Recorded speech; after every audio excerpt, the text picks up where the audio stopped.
This game is totally gonna come back and bite us in the ass. I would not be surprised if it's stupid games like this where we should have easily gotten 2 points, especially against a divisional rival who's like second worst in the league, and yet we somehow come out of it at a loss.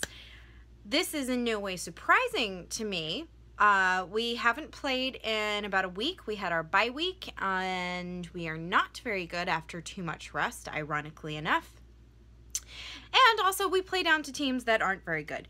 And that is exactly the configuration of things that led to our pretty upsetting defeat at the hands of the Arizona Coyotes. There was a really cool Luc Robitaille bobblehead. So that's awesome. It's his birthday tomorrow. Probably not really what I wanted for a birthday present. Anyway, so let's begin with the first period where we went down within 5 minutes or so. We were down 2-0. We started actually pretty well. This is Adrian Kempe's first NHL game, and I was so excited. He was on the top line with Kopitar and Toffoli, and it was beautiful, and I loved them. And Kempe, I am so excited to see you in the NHL. For his first game, not even for his first game, I was impressed. I can see really good things happening from this kid, so that's a positive, I guess. He had the first shift on the ice. Things were going great, looked really good for the Kings, and then 3:30 in, Carter takes a penalty. I know, not usually where we're used to seeing him on the scoreboard. You know, it's cool. We can kill a penalty. We're the Kings. We're really, really good at defense. Wait, what's that puck there going in the back of the... Yeah. So the first goal, we actually kept playing after. It was weird. The, light went off, but nobody celebrated. But then, 2 or 3 seconds later, then they did, but the play was still going because it, rimmed around and it passed the goal, across the goal line, but still then back out of the net. And so they were celebrating, but we were still playing. The rest didn't know what was happening, and mass chaos, at the end of which they were up 1-0. We had to put more time back on the clock, and penalty kill is over. Not very successful. 14 seconds later, I'm not kidding, I missed the second goal. I still don't know what it looks like because they never showed a replay. Unless it was the exact same as the first one, because I didn't, seriously, I literally looked up at the scoreboard and went, wait, that's not, what? So 2-0, about 5 minutes into it, 5 minutes and 7 seconds or something, the second goal was scored, and they had 3 shots. 3 shots on goal. That was still true 12 minutes later. Yeah, it was just going to be one of those games where we're going to make their other goalie look really good. Not gonna lie, I have a little bit of a soft spot for Mike Smith. After the All-Star weekend, I got to interview him, and he's wonderful. He and his kids are adorable, and he made that 200-foot goal 5-hole, which was just amazing, and was one of the biggest highlights of the All-Star weekend. You should totally check out my recaps of that weekend. It was a lot of fun. But since he was our enemy today, I kind of hated him. We made him look really, really good. Kopitar had a couple of grade A chances against him, particularly in the second period, where it just, I don't know how it wasn't a goal. Where is Kopitar's, just, I don't even know. But that was the point where I realized that Kempe was about the only King who had net front presence, at all. We're not going to score if we can't get the rebound. The amount of times I screamed at the screen, oh my God, it's a rebound. Wait, there's no one there to rebound. Okay, never mind. Let's have the puck back, go back the other way. So that was disappointing. There was a 4-on-4 for a little bit, and I mean a little bit, in the second period, where Tanner Pearson kind of got in a couple of whacks, and the other guy did too, and so there was some slashing, and 4-on-4, and we're thinking, great, at least maybe that will shake it up, get something going. We haven't had a power play yet. And we needed something, it just wasn't happening. So maybe this was it. Oh, wait, no, Martinez really, really missed Tanner, like, so badly, he had to go join him in the penalty box, too. Maybe he thought slashing was, like, a good thing to emulate. No, it was not Alec Martinez. So we had some 3-on-4. Actually, it was a really good play when Tanner came out of the box, and then Martinez came out of the box just a little bit later. He had a nice pass up to Pearson, and if it wasn't for that pesky post, alas. So Kopi and Toffoli were doing their best, and Kempe was doing his best to get his first NHL goal. Actually, he had this gorgeous takeaway right at the blue line there in our offensive zone, and like one-on-one with Mike Smith, and just couldn't get the shot off where he wanted to get it off. Otherwise, it was, like I said, this is a kid who's gonna do some great things. He's got the skill there. Just needs to get up to NHL level, and I think he's pretty damn close. So they were doing what they could. Gaborik, Dowd, and Clifford, I believe, were on a line, and they actually had some pretty nice chemistry too. So things were actually looking okay, except they were just kind of dull.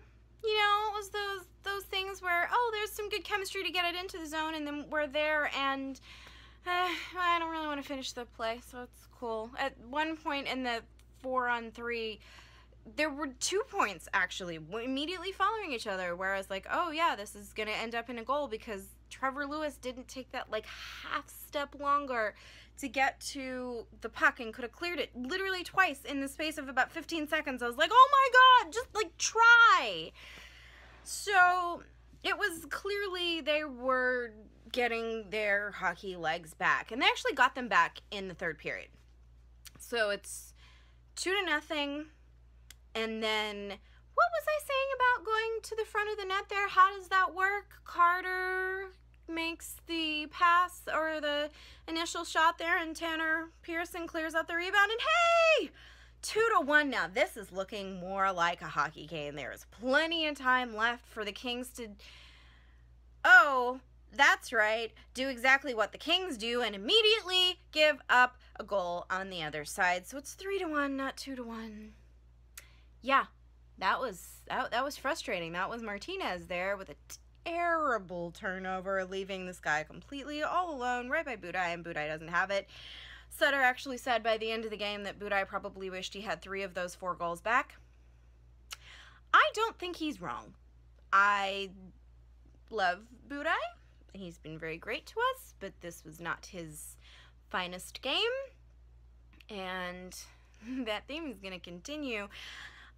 So it's 3-1, and then we immediately get another goal back, so it's 3-2, and that was Dustin Brown, who I want to say so many good things about, because he was hustling tonight. He was making me laugh while he was doing it. He just has attitude against Arizona, and it's wonderful. It's so exactly what I want to see from Dustin Brown. He was making big hits, he was making good plays, and he is rewarded with this beautiful goal. This comes right after Tyler Toffoli is slammed into the boards. Should have been called. He's out on the play. Like, play's still going, and he's still lying on the ice, not even able to get up. So it takes him a good 5 to 10 seconds to actually be able to get up and skate off the bench. He's not happy because it's not called, and Dustin Brown's like, I got you back on this, teammate, and he scores 3-2. At which point the LA Kings get their first power play of the game. That's awesome. It's 3-2. Power play so easily can make it 3-on-2. What do we do instead? Yeah, we make it 4-2. Shorthanded goal. Totally alone. Unassisted. And I hate this team sometimes. I mean, I love them. But dear God, are you trying to kill me? Seriously? Seriously. So it's 4-2. And not to be discouraged as many of their fans were, the Kings like, no, it's cool. We still got this. And they score. It's a huge scramble at the net. Finally, they have woken up and they're getting that net front presence I've been wanting from them all night long. And it's all happening, and the puck goes in the back of the net, and we are so excited. And the ref's like, wait, I actually called that dead. Sorry, it's not a goal.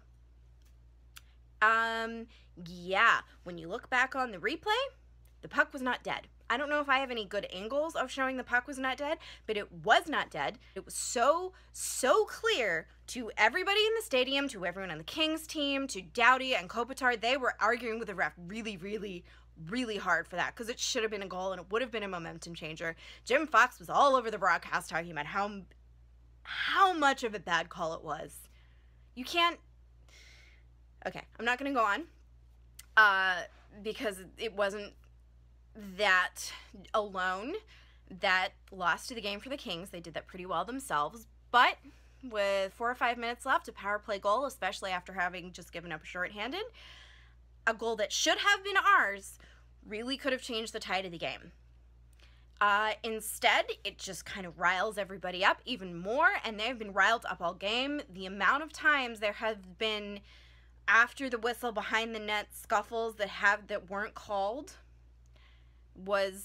there was a lot of extracurriculars going on. So one of them was, and it was Mike Smith actually, who got Dustin Brown. And like I said, Dustin Brown was just playing like a boss and totally chirping, and it was awesome. So I can understand why he was angry. But yeah, even if you're a goalie, you still can't whack a guy in the face. So that, I believe, was either the penalty that we did not score on, even though we should have, or that was the penalty immediately after that, because we barely had any 5-on-5 play after that. It basically went from power play and lots of Kings action to the next power play, where we then pulled our goalie because clock's running down at this point. There's maybe 2.5-3 minutes left.